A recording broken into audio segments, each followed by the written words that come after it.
લાલાને અને રામને તૈયાર કરીને લાવવામાં આવ્યા છે.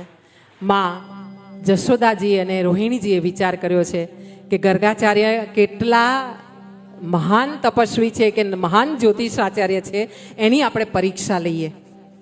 શું કીધું છે કે ગર્ગાચાર્ય કેટલા મહાન જ્યોતિષાચાર્ય છે ને એની આપણે પરીક્ષા લઈએ. અને આમ પરીક્ષા લેવા માટે રોહિણીજીએ કૃષ્ણજીને પોતાના ખોળામાં લીધા છે, લાલાને ખોળામાં લીધા છે, અને મા જશોદાએ રામજીને પોતાના ખોળામાં લીધા છે.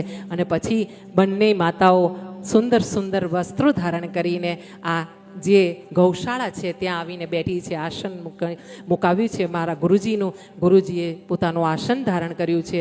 પૂજન વિધિ તૈયાર થઈ છે. પૂજન કર્યા પછી આગળ જતાં નામકરણ કરવામાં આવ્યું છે. અહીંયા નંદજી હાજર છે, ગૌ માતા હાજર છે. ગૌ માતાની હાજરીમાં પ્રત્યક્ષ એમને સાક્ષાત માનીને નામકરણ કરવામાં આવ્યું છે. અને તે વખતે જ્યારે નામકરણ કરવામાં આવ્યું છે ત્યારે આંખ બંધ કરીને પહેલાં જ ગર્ગાચાર્યજીએ કહી દીધું છે કે માં, તમે પોતપોતાના બાળકોને પોતાના ખોળામાં લઈને બેસો.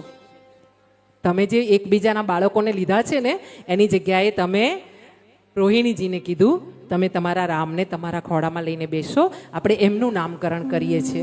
અને આમ નામકરણ કરવા માટે જ્યારે વાત કરવામાં આવી છે ત્યારે કીધું છે કે આ જે મોટો દીકરો છે ને તમારો, એ બળમાં અતિ બળશાળી થશે. એટલે પહેલું તો એનું નામ બળરામ રાખવામાં આવશે. રામ જેવો આનંદ આપનારો થશે એટલે એનું નામ રામ પણ થશે.